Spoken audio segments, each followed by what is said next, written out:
अरे, good afternoon to all of you. कुछ दिन से हम क्लास नहीं ले पा रहे थे क्योंकि मेरा तबीयत थोड़ा ठीक नहीं था, सुधार नहीं हुआ था। हम बताए थे आप लोगों को, तो अभी मेरा सुधार हो गया है तबीयत में। और हम लोग क्या करते हैं ना कि क्लास को आगे बढ़ेंगे। तो जिस प्रकार हमारा स्टार्टिंग टाइम में कंटिन्यू क्लास चलता था और जिस जुनून और जिस जोश के साथ हम लोग पढ़ते थे, वही जोश और वही जुनून के साथ हमें पढ़ना है। क्यों? क्योंकि सरकार बन गया है झारखंड का, और झारखंड उत्पाद सिपाही। कौन सा? तो उत्पाद सिपाही। और उत्पाद सिपाही का एग्जाम होगा। उत्पाद सिपाही का क्या होगा कि एग्जाम होगा। ये 110% ले लो कि 100% क्या है कि एग्जाम होगा। किसका बात किया जाए? उत्पाद सिपाही का। तो उत्पाद सिपाही का 100% फिक्स है कि क्या होगा, एग्जाम होगा। तो भाई साहब, एग्जाम होगा ये हम जान रहे हैं, और ये जान ही रहे हैं कि एग्जाम आज नहीं कल एग्जाम होगा, फिक्स है। तो ऐसा स्थिति में क्यों ना हमारे पास क्या है, बहुत ज्यादा टाइम भी मिला है। क्या मिला है? टाइम मिला है। टाइम कहने का मतलब ये है कि समय। समय कैसे मिला है? क्यों? क्योंकि जो अभी सरकार 28 तारीख को हमारे जो माननीय मुख्यमंत्री हैं हेमंत सोरेन जी क्या किए हैं, शपथ ग्रहण किए हैं ना, शपथ लिए हैं। तो उनको कार्यभार संभालने में तो कोई बहुत बड़ी बात है नहीं, क्योंकि 5 साल वो संभाल ही चुके, कार्य अनुभव है। साथ ही साथ वो चौथी बार क्या बन रहे हैं, हमारे मुख्यमंत्री बन रहे हैं। कार्य का अनुभव यानी कि एक्सपीरियंस बहुत ही ज़्यादा है। और जो काम था कि न्यू सरकार आता तो कुछ अलग बात था, सरकार वही है जेएमएम का ही। तो कहीं नहीं कहीं उत्पाद सिपाही हो, सीजीएल का रिजल्ट हो, ये तमाम रिजल्ट आने का 100% उम्मीद है। और इसी उम्मीद के साथ बच्चों को बहुत ज़्यादा टाइम मिला है। तो टाइम कैसे मिला ये जानते हैं। देखिए, अभी जो सरकार बना है, सरकार को बनने में पूरा कार्यभार, मंत्रिमंडल को संभालने में, मंत्रिपरिषद जो देखने में, मंत्रिमंडल को इसको संभालने में ही कम से कम इनको 1 महीना का टाइम लगेगा। कितना का? 1 महीना का, पूरा दिसंबर में। और कभी भी अगर एग्जाम होता है तो एग्जाम कम से कम 1.5 महीना का वो टाइम देता है। कम से कम 1.5 महीना का टाइम देता है। तो आप कम से कम कितना महीना मैं बोल रहा हूँ कि 2 महीना, 2 मंथ, अभी भी हमारे पास 2 से ढाई मंथ का क्या है, समय है। और एग्जाम अगर हो भी जाता है, क्या चीज़ का एग्जाम? उत्पाद सिपाही का। तो एग्जाम भी होगा तो आपका, हमको लगता है फरवरी चल ही जाएगा, फरवरी या मार्च चल जाएगा। क्योंकि एजेंसी को चुनना है, एजेंसी को चुनेंगे। एजेंसी क्या करेंगे? क्वेश्चन सेट करेंगे। एजेंसी क्या करेंगे? क्वेश्चन सेट करेंगे। क्वेश्चन सेट करेंगे, उसके बाद ही एग्जाम लेंगे। और एग्जाम का अगर टाइम देखा जाए, टाइम पीरियड देखा जाए, यानी कि एक एक मेरे अंदाज से, अंदाजा मैं बोल रहा हूं कि अगर एग्जाम झारखंड सरकार लेता भी है, यानी कि जेएसएससी, किसके द्वारा? जेएसएससी। अगर जेएसएससी यानी कि स्टाफ सिलेक्शन कमीशन एग्जाम लेता भी है, तो कम से कम फरवरी मार्च का टाइम जाएगा। तो ऐसा स्थिति में क्यों ना हम थोड़ा बेहतर तैयारी करें। और बेहतर तैयारी करने के लिए हम लोग है ये हैं, आप सभी का सपोर्ट है, हमारा भी इसमें क्या करेंगे, सभी को मिलजुल के एक दूसरे से तैयारी करेंगे। तो जेएसएससी यानी कि उत्पाद सिपाही में, और उत्पाद सिपाही में जो बच्चा क्या लिया है, हिंदी लिया है। जो बच्चा हिंदी लिया है, और हिंदी जान ही रहे हैं, 100 क्वेश्चन है 3 मार्क्स का, यानी कि आपका 320 नंबर का। कितना का है? तो ये 320 नंबर का है। और ये 320 बहुत मायने रखता है, ठीक ना? नहीं, आपको 320 कैसे होगा? 300 नंबर का आ रहा है ना। 100 क्वेश्चन है, एक क्वेश्चन का 3 मार्क्स है ना। 100 क्वेश्चन है, जहां तक हमको लगता है 100 क्वेश्चन है हिंदी का। 330003 यानी कि 300 मार्क्स। कितना है? 300। किसमें है? कुल आपका हिंदी में। और इसमें पढ़ना क्या क्या आप लोग जान ही रहे हैं। इसमें क्या पढ़ना है हिंदी में? व्याकरण। व्याकरण यानी कि व्याकरण में बहुत कुछ पढ़ना है, संज्ञा, सर्वनाम, क्रिया, विशेषण, बहुत सारा चीज को पढ़ना है। किसमें? हमारे व्याकरण में। बहुत सारा चीज को किसमें पढ़ना है? व्याकरण में। संज्ञा है, सर्वनाम है, क्रिया है, विशेषण है, इन तमाम चीजों को पढ़ना है, ठीक ना? पूरा व्याकरण ही पढ़ना है, मुहावरे, लोकोक्तियां आदि। और व्याकरण के साथ साथ आपको अगर बुक देखा जाए कि कौन कौन सा बुक पढ़ना है, अगर बुक का बात किया जाए तो इसमें 2 बुक है। एक है कृतिका, कृतिका भाग 2, कृतिका भाग, और आपका क्षितिज भाग। कौन सा भाग? क्षितिज भाग, यानी कि कहानी। और ये दोनों आपका है क्लास 10 का। कौन सा बुक है? तो ये क्लास 10 का बुक है, ये बुक ले लीजिए। और बाकी आज से हम लोग क्या करेंगे ना कि ग्रामर को पढ़ना शुरू करेंगे। क्या चीज को? तो ग्रामर को आज से हम लोग पढ़ना शुरू करेंगे और कंटिन्यू पढ़ेंगे, ठीक ना? एक टाइम टेबल मैं बताता हूं आप लोगों को, फिर उसी टाइम में हम लोग लाइव भी आएंगे, और या फिर रिकॉर्डेड वीडियो हम डालेंगे। और कंटिन्यू सिलेबस को इसको क्या करेंगे, कंप्लीट करेंगे। तो चलिए, आज हम लोग क्या पढ़ेंगे? व्याकरण से स्टार्ट करते हैं। क्या चीज से? तो व्याकरण से। और व्याकरण में हम लोग सबसे पहले क्या चीज को जानते हैं कि व्याकरण को, ठीक ना? यानी व्याकरण कहने का मतलब क्या है, व्याकरण। और व्याकरण कहने का मतलब क्या है आपका ग्रामर। और इस ग्रामर में क्या क्या चीज को पढ़ना है, ठीक, उसको सबसे पहले जानेंगे। तो ग्रामर में बहुत सारा चीज को पढ़ना है आप लोग का। संज्ञा है, सर्वनाम है, क्रिया है, विशेषण है, क्रिया विशेषण है, अव्यय है, विकारी शब्द, अविकारी शब्द, संधि है, समास है, कारक है। इन तमाम चीजों को पढ़ना है। लेकिन हम लोग क्या करेंगे कि एक एक चीज को पढ़ना हम लोग शुरू करेंगे, ठीक, एक एक चीजों को पढ़ना शुरू करेंगे। और आज का टॉपिक में सबसे पहले हम लोग देखेंगे किसको, तो आज का टॉपिक में सबसे पहले हम लोग देखेंगे संज्ञा को। किसको, संज्ञा को। चलिए, आप सभी कोई बचपन से यानी कि स्कूल टाइम से सभी कोई पढ़ते हुए आ रहे हैं और सभी कोई जानते होंगे, ये नाम सुने होंगे कि संज्ञा क्या चीज है, संज्ञा किसे कहते हैं। चलिए, कोई भी बताइए संज्ञा होता क्या है, चलिए बताइए। तो संज्ञा किसे कहते हैं भाई, संज्ञा उसी को कहते हैं यानी कि जिसका नाम। साधारण अगर परिभाषा हम लोग देखते हैं 8 9 क्लास 10 क्लास 7 क्लास में ही पढ़ रहे थे कि किसी भी व्यक्ति, वस्तु, स्थान तथा जानवरों के नाम को क्या कहा जाता है, संज्ञा कहा जाता है ना। अगर देखा जाए सिंपल तो all naming words is called noun, यानी क्या, noun is the name of everything. तमाम चीजों के, सभी चीजों के नाम को ही क्या कहा जाता है, नाउन कहा जाता है, यानी कि संज्ञा कहा जाता है, ठीक। तो इसको परिभाषा भी देखेंगे। परिभाषा के साथ साथ हम लोग पूरा संज्ञा कितने प्रकार का होता है, क्या चीज होता है, संज्ञा कैसे बनता है, इन चीजों को जानेंगे, ठीक। तो सबसे पहले हम लोग बात करते हैं संज्ञा का। क्या का, संज्ञा का। अगर संज्ञा का, अगर हम लोग संज्ञा का अगर अर्थ देखते हैं, क्या देखते हैं जी, अगर इसका हम लोग अर्थ देखते हैं तो इसका अर्थ होता है आपका सम्यक ज्ञान। क्या होता है, सम्यक ज्ञान, सम्यक ज्ञान संज्ञा का। भाई आप अर्थ बता रहे हैं सर कि सम्यक ज्ञान, तो सम्यक ज्ञान कहने का मतलब क्या, कि सभी ज्ञान, यानी कि सभी चीजों का जानकारी ही, सभी चीजों का नाम ही क्या कहलाता है, संज्ञा कहलाता है। जैसे संज्ञा कहने का मतलब कि सिंपल अगर वर्ड में हम देखें, साधारण सा भाषा में, गांव देहात का भाषा में, तो संज्ञा का मतलब क्या होता है, नाम, यही ना होता है। संज्ञा का मतलब क्या होता है, नाम। किसी के नाम को ही हम लोग क्या कहते हैं, संज्ञा कहते हैं। और सर नाम कहने का मतलब क्या है, नाम कहने का मतलब यही है कि किसी का पहचान, क्या चीज, यानी कि किसी चीज का पहचान, पहचान को ही क्या कहा जाता है, संज्ञा कहा जाता है ना। जैसे ही हम तुरंत अगर हम किसी का नाम लेते हैं, जैसे कि राम, अगर एक व्यक्ति कौन है, हम नाम ले लिए जैसे कि राम, अगर हम राम का नाम लेते हैं तो तुरंत हमारा जो माइंड है पिक करता है किसके तरफ, राम की तरफ, यानी कि राम के फेस की तरफ, कि राम का फेस कैसा है, राम कैसा बंदा है। अगर राम आपका दोस्त है तो एक व्यक्ति का बात हो रहा है ना, एक व्यक्ति की तरफ तुरंत अपना माइंड को क्या करता है, पिक करता है। इसलिए नाम कहने का मतलब कि पहचान, राम का पहचान है। क्यों, क्योंकि राम क्या है, एक व्यक्ति है, एक साधारण सा व्यक्ति है, और इस व्यक्ति का नाम क्या है, राम है। और इसी राम का क्या है, ये पहचान है, यानी क्या चीज पहचान है, नाम ही इसका क्या है, पहचान है। यानी कि संज्ञा को साधारण शब्द में देखा जाए तो इसका अर्थ क्या होता है, सम्यक ज्ञान। साथ ही साथ इसका क्या नाम है, नाम, यानी कि नाम मतलब कि पहचान। इसी को क्या कहा जाता है, संज्ञा कहा जाता है ना। अभी हम लोग प्रकार भी जानेंगे, परिभाषा भी जानेंगे, तमाम चीजों को अभी हम लोग जानेंगे, सभी चीज को हम लोग क्या करेंगे कि जानेंगे अभी, ठीक। अब देखते हैं कि हम लोग संज्ञा के बारे में पढ़ रहे हैं कि संज्ञा क्या है, कि नाम है, किसी व्यक्ति की पहचान को ही क्या कहा जाता है, संज्ञा कहा जाता है ना। तब जानते हैं कि संज्ञा कितने प्रकार का होता है। प्रकार यानी कि अगर मूल भेद देखा जाए संज्ञा का, यानी कि अगर भेद देखा जाए, कौन सा भेद, तो पूरा अगर मूल भेद देखा जाए, संज्ञा का मूल रूप, अगर इसका देखा जाए कि संज्ञा का मूल रूप, किसका मूल रूप, तो संज्ञा का मूल रूप, अगर देखा जाए इसका मूल रूप, अगर मूल रूप देखा जाए तो ये 2 प्रकार का होता है। कितना प्रकार का, 2 प्रकार का। सर संज्ञा का मूल रूप कितना है, तो ये 2 प्रकार। भाई 2 प्रकार क्या है, आज तक हम लोग तो पढ़े हैं 5 प्रकार, आप लोग अभी तक यही ना पढ़े होंगे कि 5 प्रकार है सर संज्ञा का। कितना प्रकार है, 5 प्रकार है। तो कौन कौन सा 5 प्रकार है सर, आप लोग यही पढ़े होंगे कि व्यक्तिवाचक संज्ञा, जातिवाचक संज्ञा, भाववाचक संज्ञा, समूहवाचक संज्ञा, और द्रव्यवाचक संज्ञा, और समूहवाचक संज्ञा। लेकिन हमने क्या लिखा है कि संज्ञा के प्रकार, यानी कि संज्ञा का मूल रूप, यानी कि मूल रूप से संज्ञा कितने प्रकार है, तो हमने क्या लिखा है, 2 प्रकार। और 2 प्रकार कौन कौन सा है इसको हम लोग जानते हैं। और पहला प्रकार में है आपका दृश्य, क्या चीज, यानी कि दृश्य।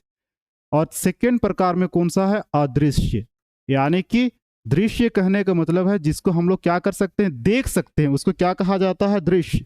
जो विजिबल है, जिसको हम लोग क्या कर सकते हैं, देख सकते हैं, उसको क्या कहा जाता है, दृश्य कहा जाता है। और जिसको हम लोग नहीं देख सकते उसको क्या कहा जाता है, अदृश्य कहा जाता है। अदृश्य कहने का मतलब, दृश्य कहने का मतलब क्या है कि वास्तविक चीज। कौन सा चीज, तो वास्तविक चीज, यानी कि जिन जिन चीजों को हम अपने नग्न आंखों से, यानी कि अपने आंखों से जिसको हम लोग देख सकते हैं उसको क्या कहेंगे, दृश्य कहेंगे। जिसको हम लोग देख सकते हैं यानी कि उसी को क्या कहा जाता है, वास्तविक कहा जाता है। और साथ ही साथ सेकंड प्रकार में हम क्या लिखे हैं, तो सेकंड में लिखे हैं अदृश्य। अदृश्य कहने का मतलब है कि अवास्तविक, यानी कि जिसको हम लोग अपनी नग्न आंखों से नहीं देख सकते, इसको क्या कहेंगे हम लोग, अवास्तविक कहेंगे। ये बहुत बार एग्जाम में पूछा है। अगर आयोग पूछता है या फिर कोई भी एग्जाम में पूछता है कि संज्ञा मूल रूप से कितने प्रकार के हैं, तो संज्ञा मूल रूप से 3 प्रकार होते हैं, 2 प्रकार होता है। कौन कौन, यानी कि मूल रूप अगर संज्ञा का देखा जाए तो 2 प्रकार। पहला कौन सा है, दृश्य, और दूसरा कौन सा है, अदृश्य। यानी कि दृश्य कहने का मतलब है कि जिसको हम लोग वास्तविक चीज, जिसको हम लोग अपने नग्न आंखों से देख सकते हैं, उसको क्या कहा जाता है, दृश्य कहा जाता है, यानी कि वास्तविकता कहा जाता है। और सेकंड में क्या है, अदृश्य। अदृश्य कहने का मतलब ये है कि जिसको हम लोग अपने नग्न आंखों से नहीं देख सकते, उसको क्या कहा जाता है, अदृश्य कहा जाता है। ठीक, अब थोड़ा सा आगे सभी को लिखिए कि थोड़ा सा आगे जानते हैं कि दृश्य, यानी कि दृश्य में कौन कौन सा आता है, कौन कौन सा प्रकार है। व्यक्तिवाचक, स्थानवाचक, और आपका आता है कौन सा वाचक, बताइए। व्यक्तिवाचक, स्थानवाचक और आपका वस्तुवाचक ना। व्यक्तिवाचक, स्थानवाचक और आपका वस्तु में, ये 3 चीज आता है किसमें, पहला नंबर पे। और पहला नंबर पे हम लोग क्या लिखे हैं, तो पहला नंबर पे हम लोग लिखे हैं दृश्य। क्या लिखे हैं, दृश्य। यानी कि दृश्य कहने का मतलब कौन कौन सा चीज, हम सीधे लिखते हैं पहला नंबर पे, इसमें क्या लिखेंगे, व्यक्ति, यानी कि किसका बात हो रहा है, व्यक्ति का। और सेकेंड में किसका बात हो रहा है, स्थान का, यानी कि जगह का। और तीसरा में किसका बात हो रहा है, तो वस्तु का। यानी कि अगर देखा जाए संज्ञा का मूल रूप, देखिए और एक बार यहां से हम रिपीट कर रहे हैं, ठीक ना। अगर देखा जाए संज्ञा का शाब्दिक अर्थ देखा जाए तो क्या होता है, सम्यक ज्ञान होता है। और संज्ञा मतलब क्या होता है कि नाम, यानी कि किसी के पहचान को ही क्या कहा जाता है, संज्ञा कहा जाता है। जैसे कि एक व्यक्ति है, व्यक्ति का नाम क्या है, राम है, और राम का ये नाम क्या है, एक पहचान है ना, इसी को क्या कहा जाता है, संज्ञा कहा जाता है। और संज्ञा मूल रूप से कितने हैं, तो संज्ञा का मूल रूप कितना है, 2 प्रकार है, यानी कि 2 रूप है किसका, संज्ञा का। पहला है क्या, दृश्य। और दृश्य कहने का मतलब क्या है कि आपका वास्तविक। दृश्य कहने का मतलब क्या है, वास्तविक। और अदृश्य कहने का मतलब है कि अवास्तविक, ठीक ना। और इसी प्रकार वास्तविक में कौन कौन सा है, तो वास्तविक में यानी कि दृश्य में कौन कौन सा है, तो 2 प्रकार का है, 3 प्रकार। पहला कौन सा, व्यक्तिवाचक संज्ञा, और स्थानवाचक और वस्तुवाचक। यानी कि व्यक्ति कहने का मतलब हम अगर किसी का नाम लेते हैं, जैसे अभी हमने लिया था नाम, किसका नाम, राम का। अगर हम राम का नाम लेते हैं तो तुरंत हमारा माइंड क्या करता है, पिक करता है कि एक व्यक्ति है, क्या है वो, राम है। उसका पिक हमारे माइंड में आ जाता है, उसका फोटो हमारे माइंड में आ जाता है, यानी कि वो क्या है, ये वो आपका व्यक्ति में आता है, ठीक ना। दृश्य जिसको हम देख सकते हैं। स्थान, स्थान कहने का मतलब है कि हम ले लेते हैं, मान कर चलिए दिल्ली। दिल्ली, अगर आपने किसी के सामने कहा कि कल हमको कहाँ जाना है, दिल्ली घूमने के लिए जाना है, कहाँ जाना है, दिल्ली घूमने जाना है, तो दिल्ली क्या है, एक जगह है, क्या है, दिल्ली। और दिल्ली क्या है, एक जगह है। और तुरंत हमारा माइंड में क्या करता था कि दिल्ली का इंडिया गेट हो गया, आपका कुतुब मीनार हो गया, साथ ही साथ आपका दिल्ली का लाल किला हो गया। आप लाल किला चल गए और इसी लाल किला के बगल में एक पेन ले लिए, सपोज दैट एक मोबाइल ले लिए, एक पेन ले लिए, तो कहाँ से लिए, दिल्ली से लिए। तो कहाँ से संबंध आ रहा है आपका, दिल्ली से आ रहा है ना, यानी कि जगह। और जिसको दृश्य यानी कि जगह, यानी कि दिल्ली को हम लोग क्या कर सकते हैं, देख सकते हैं।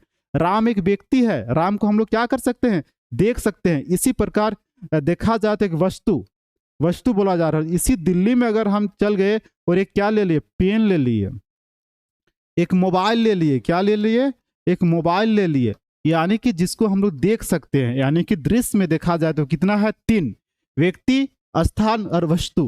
और देखा जाए कि अदृश्य में, किसमें, अदृश्य में, तो अदृश्य में कौन कौन सा चीज आता है, इसको हम लोग देखते हैं। ठीक, अदृश्य में अगर अदृश्य का बात होता है, यानी कि सेकेंड नंबर का बात होता है कि सेकेंड में क्या है, अदृश्य, यानी कि अवास्तविक। और अवास्तविक में कौन कौन सा चीज आता है, तो भाई अवास्तविक कहने का मतलब क्या चीज है, जैसे कि किसी की गरीबी, किसी की अमीरी, यानी कि कोई व्यक्ति बहुत क्या है, गरीब है, यानी कि गरीबी का क्या हम अंदाजा लगा सकते हैं, यानी कि उसको देख सकते हैं, देख नहीं सकते, यानी कि उसका अंदाजा लगा सकते हैं, भाई उसके पास बहुत ही ज्यादा गरीबी है। गरीबी के साथ साथ अमीरी, यानी कि अमीर व्यक्ति, अमीरी, साथ ही साथ अगर पूछा जाए कि अच्छा, कौन सा चीज अच्छा, वो बहुत अच्छा व्यक्ति है। बुरा, या तो फिर कोई भी, अगर आप आम ले लीजिए, सपोज दैट अगर आम आप खा रहे हैं, आम का टेस्ट कर रहे हैं, तो जैसे ही जीभ में लेते हैं तो आपको टेस्ट पता चलता है कि भाई ये आम बहुत अच्छा है, खाने में टेस्टी है, मजा आ गया ना। यानी कि इसको क्या कहा जाता है, अदृश्य कहा जाता है। यानी कि उस टेस्टी को आप देख नहीं सकते, लेकिन उसको क्या कर सकते हैं, अंदाज लगा सकते हैं, अंदाज लगा सकते हैं ना। यानी कि इसको क्या कहा जाएगा, सिंपल में भाववाचक में आएगा। किस में आएगा, भाववाचक संज्ञा में। किस में, भाववाचक, किसमें आएगा, तो ये आपका भाववाचक संज्ञा में आएगा, भाववाचक संज्ञा। अभी तक हम लोग परिभाषा भी नहीं देखे हैं, क्या देखिए, ओनली संज्ञा के बारे में हम लोग जान रहे हैं कि संज्ञा किसको कहा जाता है। ये भी यानी कि एक नाम है, किसी के नाम को ही क्या कहा गया है, संज्ञा कहा गया है ना। किसी के नाम को ही क्या कहा गया है, संज्ञा कहा गया है। अब हम लोग आगे और थोड़ा सा जानते हैं कि संज्ञा कितना प्रकार का है। मूल रूप से दो प्रकार है, यानी कि प्रथम में क्या है, दृश्य, और सेकंड में क्या है, अदृश्य। अदृश्य यानी कि व्यक्ति, स्थान, वस्तु, जिसको हम लोग देख सकते हैं। व्यक्ति कहने का मतलब राम, स्थान कहने का मतलब दिल्ली, और वस्तु कहने का मतलब पेन, मोबाइल, टेबल, कुर्सी, जो कुछ भी हो, जिसको हम लोग क्या कर सकते हैं, वस्तु में लाते हैं। और इसी प्रकार अदृश्य, अदृश्य यानी कि गरीबी, अमीरी, अच्छा, बुरा, इन चीजों को हम लोग यानी कि देख नहीं सकते, लेकिन अंदाज लगा सकते हैं, महसूस कर सकते हैं, इसलिए इसको क्या कहा गया है, भाववाचक कहा गया है। यानी कि अगर देखा जाए तो सिंपल सी बात है कि अगर मूल रूप से संज्ञा देखा जाए तो मूल रूप से कितना है, ये बहुत बार पूछा है, ठीक ना। अगर मूल रूप से देखा जाए तो मूल रूप किसका, संज्ञा का, तो मूल रूप कितना है, तो दो है। कितना है, दो है। कौन कौन, पहला है दृश्य में, और सेकेंड नंबर पे कौन सा है, सेकेंड में है आपका अदृश्य। सेकेंड में क्या है, अदृश्य, यानी कि अवास्तविक, यही ना। आज तक आप लोग पढ़े होंगे सर, व्यक्तिवाचक, जातिवाचक, भाववाचक, समूहवाचक, द्रव्यवाचक, यानी कि आप लोग पांच पांच पढ़े होंगे ना। तो पांचों को मैं अभी बताऊंगा। मूल रूप से देखा जाए तो मूल रूप से कितना है, दो है। अगर पूछता है कि संज्ञा का प्रकार कितना है, किसका, तो अगर पूछता है कि संज्ञा का प्रकार, अगर पूछता है कि संज्ञा का प्रकार कितना है, तो प्रकार में आपको सीधे बोलना है कि कितना है, तीन प्रकार है। कितना प्रकार है, तीन प्रकार है। संज्ञा का अगर पूछे कि प्रकार कितना है, तो प्रकार में आप लोगों को बताना है कि तीन प्रकार है। और तीन प्रकार कौन कौन सा है, ये हम लोग जानते हैं। तो देखिए, तीन प्रकार में पहला है आपका व्यक्तिवाचक। कौन सा, तो व्यक्तिवाचक संज्ञा, व्यक्तिवाचक संज्ञा। अगर देखा जाए सेकेंड नंबर, सेकंड में क्या आता है आपका, जातिवाचक, जातिवाचक संज्ञा। और जातिवाचक के साथ साथ अगर देखा जाए तीसरा नंबर पे, तो तीसरा नंबर पे आता है आपका भाववाचक संज्ञा। कौन सा संज्ञा, भाववाचक संज्ञा। और यही जातिवाचक से टूट करके दो न्यू संज्ञा का निर्माण होता है। कौन कौन सा, तो एक है आपका द्रव्यवाचक। कौन है एक, तो एक है आपका द्रव्यवाचक। कौन सा वाचक, तो द्रव्यवाचक। एक है द्रव्यवाचक, द्रव्यवाचक संज्ञा।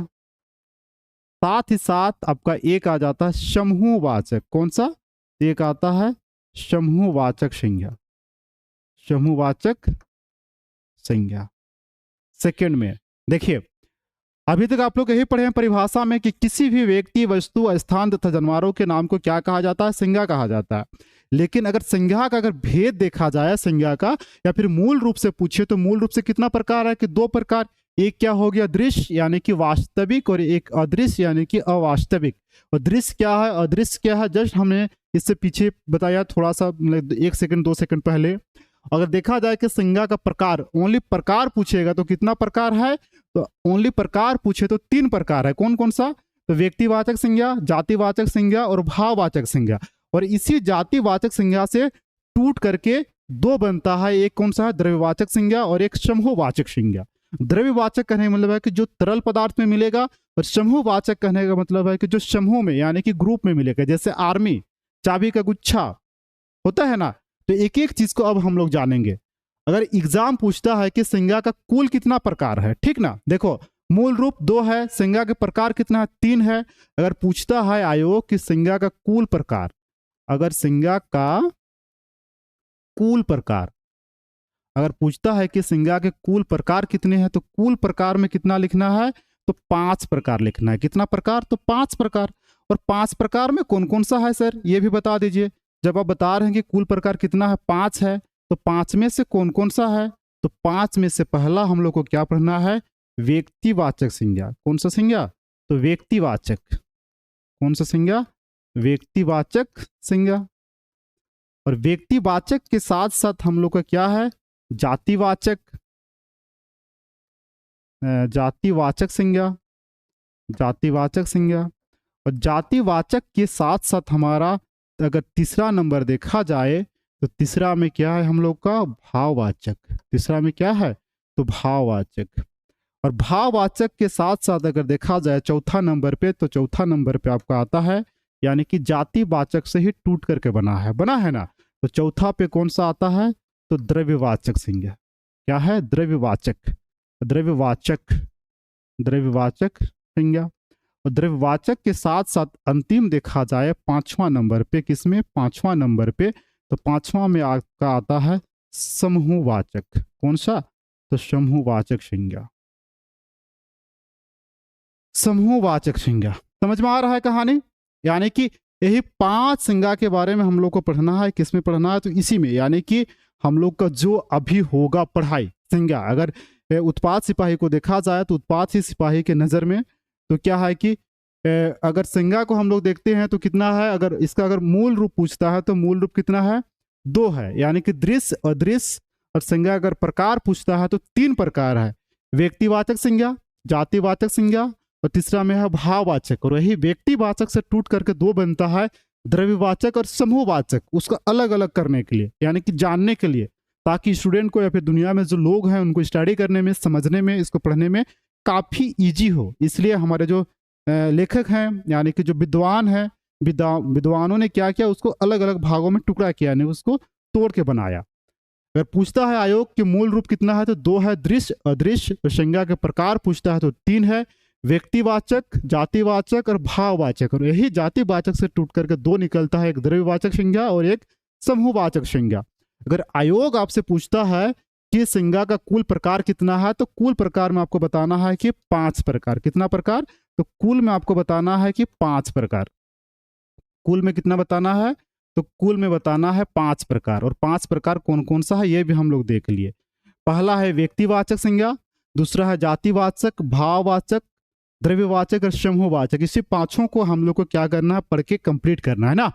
लेकिन अब इससे थोड़ा सा आगे बढ़िए, और आगे में आप लोग को क्या करना है कि परिभाषा लिखना है। और परिभाषा किसका, तो संज्ञा का परिभाषा लिखना है। चलिए सभी बच्चे लिखेंगे परिभाषा, यानी कि परिभाषा में क्या कहा जाता है, किसी वस्तु, प्राणी, स्थान, भाव, गुण, अवस्था। चलिए परिभाषा, अब किसका परिभाषा हम लोग देख रहे हैं, तो संज्ञा का परिभाषा, ठीक ना। लिखिए, किसी भी व्यक्ति, वस्तु, स्थान तथा जानवर के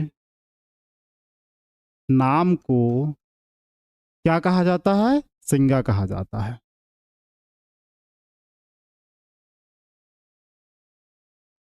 कहा जाता है, यानी कि किसी भी व्यक्ति, वस्तु, स्थान तथा जानवरों के नाम को क्या कहा जाता है, संज्ञा कहा जाता है। कहने का मतलब यह है कि अ नेमिंग वर्ड, यानी कि एक ऐसा वर्ड, एक ऐसा शब्द जिससे किसी भी व्यक्ति हो, वस्तु हो, स्थान हो, या फिर कोई भी चीज ऐसा हो जिसका नाम के बारे में हम लोग को क्या मिलता है, जानकारी मिलता है, इसी को क्या कहा जाता है, संज्ञा कहा जाता है। सिंपल सा इसका परिभाषा है, और इसी परिभाषा को क्या करना है, याद कर लेना है। चलिए इसमें विशेष में लिखिएगा कि संज्ञा एक विकारी शब्द है। विशेष कहने का मतलब क्या होता है कि NOTE, note, NOTE, note. Note और नोट को ही क्या कहा जाता है, हिंदी में क्या कहा जाता है, विशेष। क्या कहा जाता है, विशेष, विशेष। और विशेष में क्या लिखना है, तो विशेष में ही लिखना है कि संज्ञा एक क्या है, एक विकारी शब्द है। कैसा शब्द है, तो एक विकारी शब्द है। यहाँ पे क्या लिखना है, तो लिखना है कि संज्ञा एक विकारी शब्द है। क्या है, एक विकारी शब्द है। कैसा शब्द है ये? तो एक विकारी शब्द है। सर ये विकारी शब्द है कहने का मतलब ये विकारी शब्द क्या होता है, ये भी जरा बता दीजिए। आपने यहाँ पे लिखा है विकारी, यानी कि विकारी का मतलब क्या होता है? यानी कि इसका मतलब होता है बदलाव। क्या होता है? बदलाव। बदलाव कहने का मतलब है कि परिवर्तन, यानी कि संज्ञा एक ऐसा शब्द है जो क्या होता है, हमेशा परिवर्तन होता है। क्या होता है? ये एक विकारी शब्द है। सिंपल आपको उदाहरण देगा, पूछेगा कि संज्ञा कैसा शब्द है, ऑप्शन में देगा विकारी, अविकारी, और कोई भी एक दे देगा, उपसर्ग है, ये है, वो है, फिर इनमें से कोई नहीं। तो सिंपल जानना है कि संज्ञा क्या है, एक विकारी शब्द है। सर ये विकारी कहने का मतलब क्या है? विकारी मतलब बदलाव या परिवर्तन। परिवर्तन क्या है? यानी कि संज्ञा। और संज्ञा कहने का मतलब क्या होता है? इसका मतलब ही होता है नाम। क्या होता है? नाम। नाम कहने का मतलब सर क्या होता है? पहचान, किसी के नाम से पहचान। जैसे कि मैं आप लोगों को पढ़ा रहा हूं तो मेरा नाम क्या है? अनित। क्या नाम है मेरा? अनित। जिस प्रकार मेरा नाम अनित है, अनित क्या हो गया? मेरा नाम हो गया। लेकिन अनित जैसे ही बोलोगे तुरंत मेरा एक पहचान बनता है कि अनित सर, एक पहचान बनता है ना। सेम यही चीज है, यानी कि पहचान है। इसका कहने का मतलब क्या है? अनित ये क्या है? पहचान है। इसी चीज को क्या कहा जाता है? संज्ञा। लेकिन संज्ञा क्या है? एक विकारी शब्द है। विकारी कहने का मतलब क्या है? कि बदलाव या परिवर्तन, यानी कि लिंग, लिंग हो गया, लिंग के साथ साथ वचन, लिंग वचन कारक, कारक या काल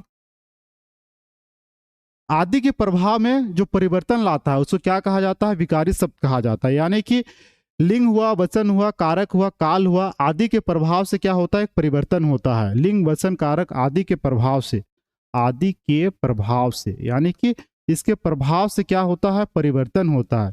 के प्रभाव से परिवर्तन, इसके प्रभाव से क्या होता है? परिवर्तन होता है। परिवर्तन होता है। इसीलिए इसको क्या कहा जाता है? विकारी शब्द। विकारी शब्द। विकारी कहने का मतलब ही क्या है? कि परिवर्तन, यानी कि जिसमें परिवर्तन होता है उसको क्या कहा जाता है? संज्ञा कहा जाता है। और संज्ञा का मतलब ही क्या होता है? पहचान होता है। और संज्ञा को अन्य क्या नामों से जाना जाता है? विकारी, यानी कि पर्यायवाची शब्द है, मान के ही चलिए। क्या मान के चलना है? कि एक पर्यायवाची शब्द है। ठीक। यानी कि हम लोग क्या देख लिए? संज्ञा का प्रकार देखे। मूल रूप से कितना है? ये दो प्रकार है, दृश्य, अदृश्य। और अगर ओनली पूछता है कि प्रकार कितना है, तो तीन प्रकार है। कितना? व्यक्तिवाचक और जातिवाचक और भाववाचक ना। अगर आपको पूछेगा कि कुल प्रकार कितना है, तो कितना? पांच है। व्यक्तिवाचक, जातिवाचक, समूहवाचक, द्रव्यवाचक और भाववाचक। अगर कुल पूछता है तो कुल कितना है? पांच है। और मूल रूप से कितना है? दो है, दृश्य, अदृश्य। और सिंपल में प्रकार पूछता है कितने प्रकार है, तो तीन प्रकार है। तीन प्रकार से ही जातिवाचक का दो प्रकार है, उसी से क्या बना है आपका? व्यक्तिवाचक, भाववाचक और द्रव्यवाचक और समूहवाचक बना है ना। यही चीज। तो अब हम लोग एक एक चीज को जानेंगे, यानी कि पांचों प्रकार को अब हम लोग सिंपल से पढ़ेंगे। और पहला में क्या लिखना है? तो पहला में आप लोग को लिखना है कि व्यक्तिवाचक संज्ञा। क्या लिखना है पहला में? तो पहला में आप लोगों को लिखना है कि व्यक्तिवाचक। पहला में क्या लिखना है? व्यक्तिवाचक। चलिए, पहला में क्या लिखना है? तो पहला में लिखना है व्यक्तिवाचक संज्ञा। पहला में ये लिखना है, ठीक ना, व्यक्तिवाचक संज्ञा। और सभी को परिभाषा लिखना है कि व्यक्तिवाचक संज्ञा का परिभाषा क्या है। चलिए, तो लिखिए वे संज्ञा शब्द जो किसी खास, वे संज्ञा शब्द, चलिए लिखिए सभी कोई, वे संज्ञा शब्द, वे संज्ञा शब्द, शब्द जो किसी, जो किसी खास व्यक्ति, खास व्यक्ति, वस्तु, स्थान, चलिए सभी को लिखिए जो किसी खास शब्द, जो संज्ञा शब्द जो किसी खास व्यक्ति, वस्तु, स्थान के नाम का बोध कराता है। जो संज्ञा शब्द, वे संज्ञा शब्द जो किसी खास व्यक्ति, वस्तु, स्थान के नाम का बोध कराता है, उसे क्या कहते हैं हम लोग? व्यक्तिवाचक संज्ञा कहते हैं। क्या कहते हैं? व्यक्तिवाचक। उसे क्या कहते हैं? व्यक्तिवाचक संज्ञा कहते हैं। उसे क्या कहते हैं? व्यक्तिवाचक संज्ञा कहते हैं। जैसे अगर इसके एग्जाम्पल के थ्रू हम लोग जानते हैं इसमें क्या लिखना है, जैसे। जैसे यानी कि उदाहरण। उदाहरण में हम लोग जानेंगे कि जैसे राम,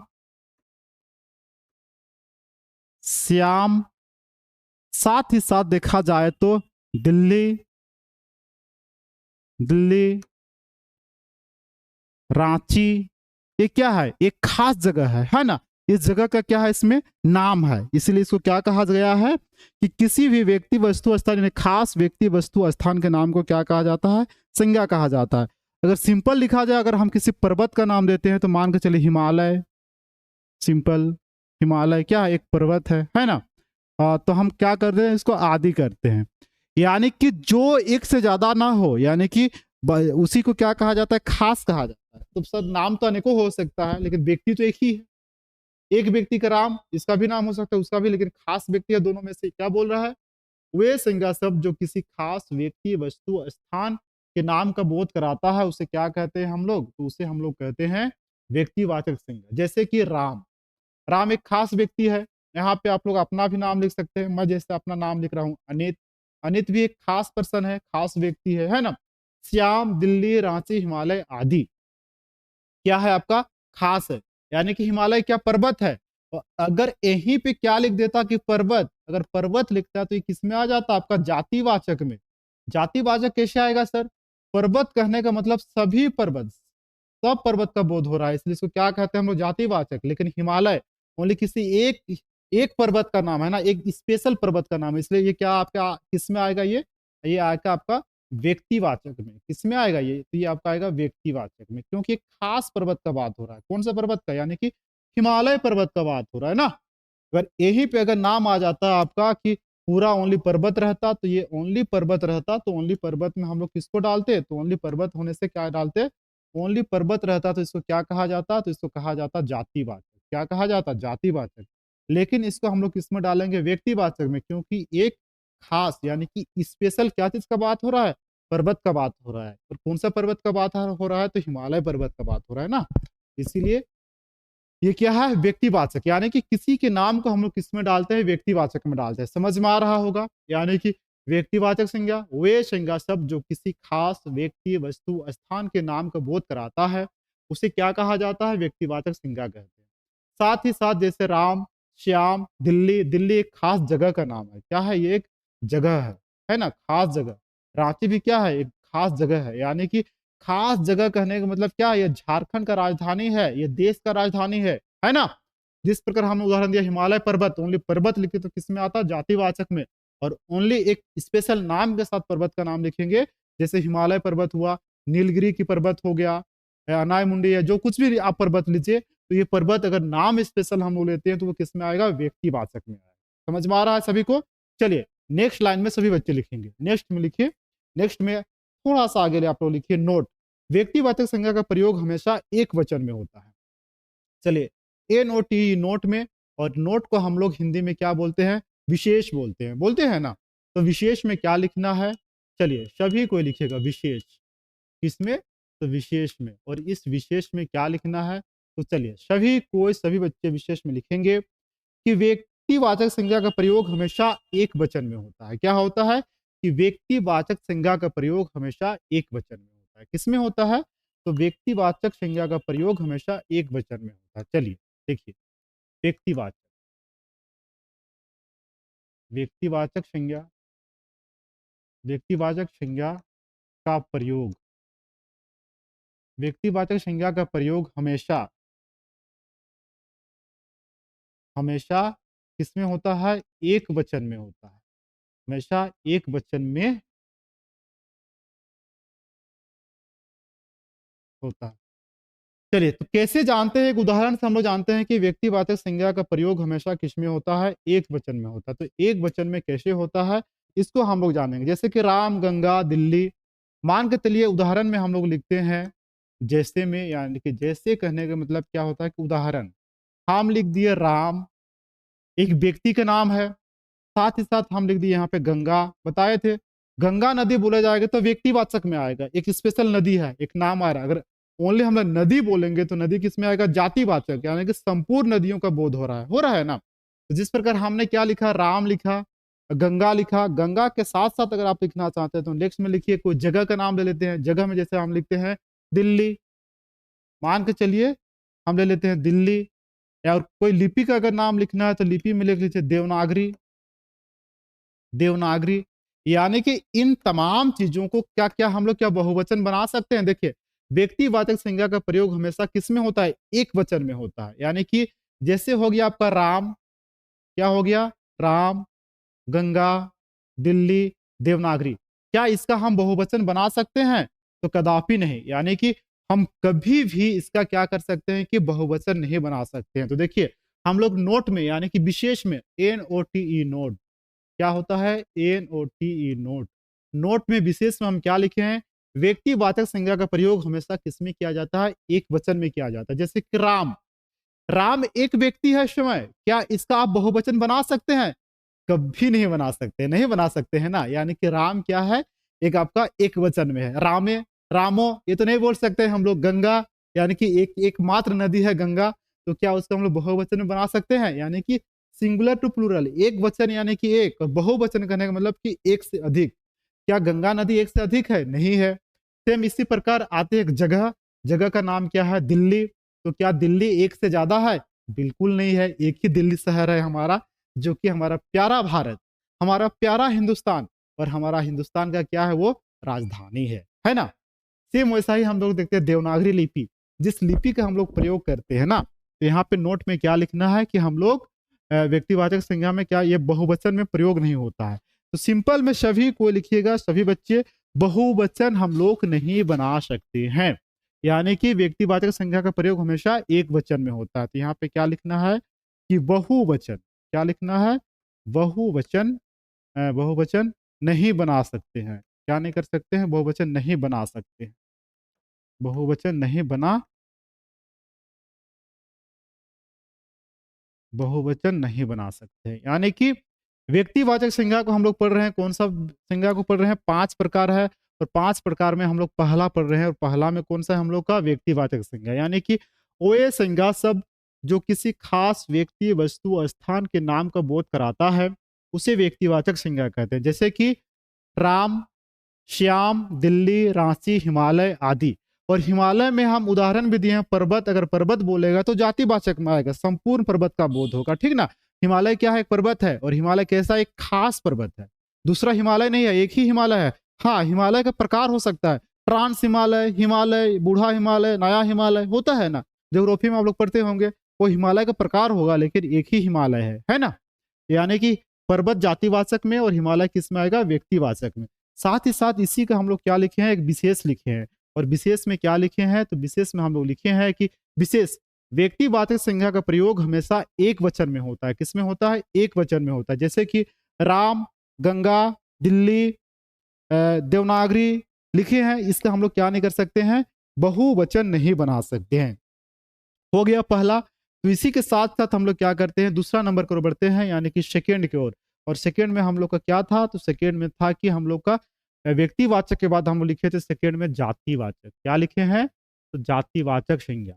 यानी कि जातिवाचक संज्ञा को भी अभी हम लोग पढ़ेंगे, जातिवाचक संज्ञा, इसको जानेंगे। यानी कि जातिवाचक संज्ञा, जातिवाचक संज्ञा किसको कहा जाता है, इसका परिभाषा सभी बच्चे लिखेंगे अभी। चलिए जातिवाचक संज्ञा का परिभाषा लिखिए। तो लिखिए, जिन संज्ञा शब्दों से एक ही प्रकार की वस्तुओं, व्यक्तियों का बोध हो, जिन संज्ञा शब्दों से लिखना है कि जिन संज्ञा शब्दों से, जिन संज्ञा शब्दों से, जिन संज्ञा शब्दों से एक ही प्रकार, एक ही प्रकार के व्यक्ति या आपका वस्तुओं का बोध होता है, व्यक्ति या वस्तुओं का बोध होता है। यानी कि व्यक्ति या वस्तुओं का बोध होता है, बोध होता है, उसे क्या कहा जाता है, जातिवाचक संज्ञा, जातिवाचक संज्ञा कहते हैं। कहने का मतलब यह है कि एक ऐसा शब्द, एक ऐसा वर्ड जिसका नाम बोलने से या फिर पूरा संपूर्ण जाति का बोध होता है, उसको क्या कहा जाता है? जातिवाचक संज्ञा कहा जाता है। यानी कि सिंपल परिभाषा देखा जाए तो परिभाषा में क्या कहा गया है कि जिन संज्ञा शब्दों से, संज्ञा यानी कि संज्ञा का शाब्दिक अर्थ ही क्या होता है? नाम। यही ना, हम लोग यही पढ़े हैं, नाम। और एक ऐसा नाम, एक ऐसा शब्द जिससे क्या बोला कि एक ही प्रकार के व्यक्ति यानी कि वस्तुओं या फिर कोई भी चीज हो, संपूर्ण जाति का, सिंपल सा यहाँ पे क्या लिखना लेना है, नहीं तो जाति का, यानी कि एक ऐसा संज्ञा शब्द जिसका नाम लेने से ही संपूर्ण जाति का बोध होता है। क्या चीज का होता है? तो संपूर्ण जाति का बोध होता है, उसको क्या कहा जाता है? जातिवाचक संज्ञा कहा जाता है। ठीक ना? जैसे एक उदाहरण के द्वारा हम लोग इसको समझते हैं, जो कि हमारा काफी क्या होगा, समझने में काफी इजी होगा। जैसे में लिखिए, अगर मैं लिख देता हूं सपोज दैट कि एक लड़का, क्या लिखता हूं? लड़का। तो बात होता है लड़का का, तो एक लड़का का बात नहीं है। अगर हम ये लड़का वर्ड डालते हैं, ये शब्द को डालते हैं, यानी कि लड़का, लड़का कहने का मतलब है कि संपूर्ण लड़का जाति। अगर लड़का वर्ड हम बोलते हैं तो संपूर्ण लड़का जाति का बोध हो रहा है, इसलिए यानी कि एक क्या बोलता है कि जातिवाचक संज्ञा, जिन संज्ञा शब्दों से संपूर्ण जाति का बोध होता है उसको क्या कहा जाता है? जातिवाचक संज्ञा कहा जाता है। जैसे कि लड़का, लड़का के साथ साथ अगर आप यहाँ पे लिखना चाहेंगे तो आप लिखिए लड़की। ठीक। लड़की के साथ साथ अगर हम यहाँ पे लिखना चाहेंगे गाय, तो लिखिए संपूर्ण गाय। क्यों ना काली हो, क्यों ना लाल हो, क्यों ना सफेद हो, कोई भी गाय हो, यानी कि संपूर्ण गाय का बोध हो रहा है, इसलिए इसको क्या कहा जाएगा? जातिवाचक। लड़का कहने का मतलब संपूर्ण लड़का।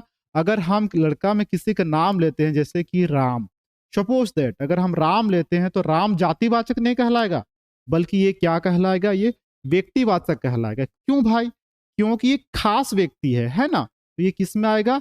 व्यक्तिवाचक संज्ञा में आएगा। समझ में आ रहा है? और यही आपका बोला जाए, ओनली लड़का बोला जाए तो लड़का किस में आएगा? आपका जातिवाचक में आएगा, जातिवाचक में। सेम इसी प्रकार समझने में आपको इजी होगा। लड़की का बात किया जाए तो संपूर्ण लड़की का बात होता है, तो किस में आएगा? वो जातिवाचक में आएगा। और किसी एक लड़की का बात होगा, जैसे कि सीता बोला जाए, गीता बोला जाए, रीता बोला जाए, तो किस में आएगा? वो व्यक्तिवाचक में, क्योंकि वो एक खास व्यक्ति की बात हो रहा है ना। कुछ सीता, रीता, गीता, मीना सभी कोई क्या है? खास व्यक्ति है ना, इसलिए वो किस में आएगा? व्यक्तिवाचक में। लड़का, लड़की, गाय। अगर हम बात करते हैं नदी का, सपोज दैट अगर हम बात करते हैं नदी का, तो नदी किस में आएगा? जातिवाचक में। अगर हम बात करते हैं पर्वत का, तो पर्वत किस में आएगा? आपका जातिवाचक में। यही चीज अगर हम यहाँ पे लिखते हैं हिमालय पर्वत, तो हिमालय किस में आता है? व्यक्तिवाचक में, क्योंकि एक खास जगह का नाम हो रहा है, खास पर्वत का नाम हो रहा है। नीलगिरी की पर्वत बोलते हैं, तो नीलगिरी किस में आएगा? आपका व्यक्तिवाचक में आएगा। लेकिन अगर हम पर्वत बोलेंगे तो पर्वत किस में आएगा? जातिवाचक में आएगा। ये आयोग बार बार पूछता है ये सब क्वेश्चन, ठीक ना? ये क्वेश्चन आयोग बार बार पूछता है। तो चलिए सभी बच्चे लिखेंगे लड़का, लड़की, गाय, नदी, पर्वत। और आप सभी कोई भी एक एक उदाहरण दे सकते हैं अपने से। चलिए बहुत बढ़िया। किसी ने दिया शहर, नगर, ज्वालामुखी। हाँ बहुत अच्छा है, आप बोल सकते हैं शहर, यानी कि शहर कहने का मतलब सभी शहर, यही ना। नगर कहने का मतलब कि सभी नगर। मान के चलिए अगर हम यहाँ पे लिख देते हैं ज्वालामुखी, क्या लिखते हैं? ज्वालामुखी, यानी कि सभी ज्वालामुखी। सभी ज्वालामुखी का अलग अलग नाम होता है ना, ज्वालामुखी। अगर हम लोग बात करते हैं सुनामी, तो सभी सुनामी आएगा। सुनामी का नाम अलग अलग रहता है ना। अगर हम बात करते हैं कि भूकंप, तो सभी भूकंप का नाम अलग अलग रहता है। सभी भूकंप किस में आएगा? जातिवाचक में। यानी कि जितना भी प्राकृतिक आपदाएं हैं वो किस में आता है? जातिवाचक में आता है। तो पहला हम लोग देखे थे व्यक्तिवाचक, यानी कि किसी भी खास व्यक्ति, वस्तु, स्थान तथा जानवरों के नाम को क्या कहा जाता है? व्यक्तिवाचक कहा जाता है। सेम वैसा ही सेकेंड में हम लोग देखे जातिवाचक, यानी कि जो संज्ञा शब्द, एक ऐसा संज्ञा शब्द जो संपूर्ण जाति का बोध कराता है, उसको क्या कहा जाता है? तो जातिवाचक संज्ञा कहा जाता है। जैसे कि लड़का, लड़की, गाय। आपका काली गाय हो या फिर सफेद गाय हो या फिर गोरी गाय हो, यानी कि एक ऐसा गाय जो क्या हो? गाय का अगर बात करते हैं तो सारी गाय गैया का बात हो रहा है ना, गौ माता का बात हो रहा है। अगर हम बोलते हैं नदी, तो सभी नदी। और यहीं पे अगर हम बोल देंगे एक स्पेशल नदी का अगर हम नाम लेते हैं, जैसे कि गंगा नदी, अगर हम ले लेते हैं गंगा नदी, स्वर्णरेखा नदी, तो ये नाम ले लेंगे तो इसमें क्या आएगा? व्यक्तिवाचक आएगा। क्या आएगा? व्यक्तिवाचक। यानी कि एक ऐसा शब्द जिससे संपूर्ण जाति का बोध हो, उसे क्या कहा जाता है? जातिवाचक। जैसे पर्वत का भी हम उदाहरण दिए, हिमालय, शहर, नगर, ज्वालामुखी, सुनामी, भूकंप आदि। ये किस में आता है? तो ये आपका आता है जातिवाचक में। ये किस में आता है? तो ये आपका आता है जातिवाचक में ना। ये सभी किसमें आता है? जातिवाचक में आता है। चलिए, अब जातिवाचक हो गया तो हम लोग तीसरा नंबर की ओर बढ़ते हैं। और तीसरा नंबर में क्या है? तो तीसरा नंबर पे हम लोग पढ़ेंगे कि भाववाचक को। किसको पढ़ेंगे? तीसरा नंबर लिखिए। और तीसरा नंबर पे आप लोग को क्या लिखना है? तो तीसरा में लिखना है कि भाववाचक संज्ञा। कौन सा संज्ञा? तो भाववाचक संज्ञा। हाँ, इसको जानेंगे तीसरा नंबर पे। किसमें? तो तीसरा नंबर पे। तीसरा में क्या है? तीसरा में आपका है भाववाचक। भाववाचक संज्ञा। कौन सा संज्ञा? तो भाववाचक संज्ञा। इस संज्ञा को जानेंगे कि भाववाचक क्या क्या होता है, भाववाचक में कौन सा चीज आता है। चलिए, तो इसका सबसे पहले सभी बच्चे परिभाषा में लिखेंगे। इसका परिभाषा क्या कहता है? तो परिभाषा लिखिए, जिन संज्ञा शब्दों से व्यक्ति या वस्तु के गुणधर्म, जिन संज्ञा शब्दों से, चलिए लिख देता हूं मैं, जिन जिन संज्ञा शब्दों से, जिन संज्ञा शब्दों से व्यक्ति या वस्तु का गुणधर्म, क्या बोल रहा है? गुणधर्म, दशा का पता चलता है। गुणधर्म दशा का पता चलता है, पता चलता है, उसे क्या कहते हैं हम लोग? भाववाचक संज्ञा कहते हैं। उसे क्या कहते हैं? उसे कहा जाता है कि भाववाचक संज्ञा। उसे क्या कहा जाता है? उसे भाववाचक संज्ञा कहते हैं। यानी कि भाव, यानी कि हम लोग क्या कर सकते हैं? महसूस कर सकते हैं, जिसको हम लोग एहसास कर सकते हैं, छू नहीं सकते हैं, देख नहीं सकते हैं, उसको क्या कहते हैं हम लोग? भाववाचक संज्ञा कहते हैं। यानी कि संज्ञा कहने का मतलब ही क्या होता है? हम बताए कि नाम ना, एक ऐसा शब्द, उसी को। यानी कि जिन संज्ञा शब्दों से व्यक्ति या वस्तु का गुणधर्म, दशा का पता चलता है, उसे क्या कहते हैं हम लोग? या फिर बोध होता है, उसे क्या कहते हैं? भाववाचक संज्ञा। जैसे कि दुख, सुख, क्या क्या लिखना है जैसे में? तो जैसे में सभी को लिखिएगा, दुख, जैसे। जैसे में क्या लिखना है? दुख। हम लोग दुख का अंदाज लगा सकते हैं क्या? लेकिन अंदाज लगा सकते हैं, लेकिन उसको छू नहीं सकते ना, महसूस कर सकते हैं। दुख, दुख के साथ साथ आप लोग लिखिए सुख। ये कितना सुखी जीवन जीता है, इसको हम देख के अंदाज लगा सकते हैं, लेकिन क्या उसको हम जाकर छू सकते हैं? नहीं छू सकते, लेकिन उनको फीलिंग कर सकते हैं, महसूस कर सकते हैं ना। दुख हुआ, सुख हुआ। लिखिए गरीबी, ये अमीर व्यक्ति है, यानी कि अमीरी, साथ ही साथ गरीबी। मान के चलिए कोई बंदा या फिर कोई लड़का हो या लड़की हो किसी से प्रेम करता है, प्यार करता है, तो उस प्यार का हम लोग अंदाज लगा सकते हैं, लेकिन उसको छू नहीं सकते। यानी कि भाव क्या बोलता है? जिन संज्ञा शब्दों या व्यक्ति, व्यक्ति हो या फिर वस्तु का गुणधर्म, यानी कि क्या बोले? गुणधर्म, जो क्वालिटी गुणधर्म है, फिर दशा का पता चलता है, उसे क्या कहते हैं हम लोग? भाववाचक संज्ञा कहते हैं। फिर दशा का बोध होता है, उसे क्या कहते हैं? भाववाचक संज्ञा कहते हैं। जैसे कि दुख हुआ, सुख हुआ, गरीबी हुआ, अमीरी हुआ, साथ ही साथ आप लोग लिख सकते हैं प्रेम। किसी के प्रेम का हम लोग क्या कर सकते हैं? अंदाज लगा सकते हैं, लगा सकते हैं ना। तो क्या लिखना है? प्रेम लिखना है। क्या लिखना है? तो सभी को लिखना है प्रेम। प्रेम के साथ साथ आप लोग लिखिए अच्छा, बुरा, अपनापन, मिठास। क्या लिखना है? लिखना है अच्छा। किसी के अच्छाई का हम लोग क्या कर सकते हैं? अंदाज लगा सकते हैं। साथ ही साथ बुरा, बुरा, अच्छा हुआ, बुरा, अच्छा, बुरा। अपनापन, अपनापन का फीलिंग होता है ना, अपनापन। इस अपनापन का क्या कर सकते हैं हम लोग? अंदाज लगा सकते हैं, लगा सकते हैं। तो लिखिए कि इनके साथ मेरा कितना अपनापन का रिश्ता है। लिखिए मिठास, क्या लिखना है? मिठास, कितना मिठास है, इसके बातों में कितना मिठास है। बचपना, बच, चलिए लिखिए बचपना। हमारा बचपन कैसा था? बहुत कुछ याद नहीं कर सकते हैं ना, बहुत कुछ तो याद नहीं कर सकते हैं, लेकिन ये याद मतलब कि महसूस कर सकते हैं कि दूसरों को देख करके कि हमारा बचपन कैसा था, है ना। बचपन के साथ साथ नेक्स्ट में आगे आप लोग को लिखना है, तो लिखिए स्वभाव, दया, मित्रता, जवानी, दर्द। ये सब बहुत बार पूछता है। स्वभाव क्या लिखना है? स्वभाव, स्वभाव के साथ साथ आपको क्या लिखना है, दया भावना यानी कि दया, साथ ही साथ आपको लिखना है दर्द। दर्द का हम लोग देख सकते हैं, अंदाज लगा सकते हैं, लेकिन उसको जिसके साथ गुजरता है वही जानता है ना। दया, स्वभाव, दया, दर्द। अंतिम का लिखिए आप लोग जवानी, आदि कर दीजिए। ये किसका उदाहरण है, तो ये आपका है भाववाचक का है। किसका, ये भाववाचक का है। देखिए भाववाचक का परिभाषा क्या कहता है, जिन संज्ञा शब्दों से व्यक्ति या वस्तु का गुणधर्म दशा का बोध हो या फिर पता चलता है उसे क्या कहते हैं, बोध हो लिखते हैं, सबसे सिंपल इजी हो जाएगा।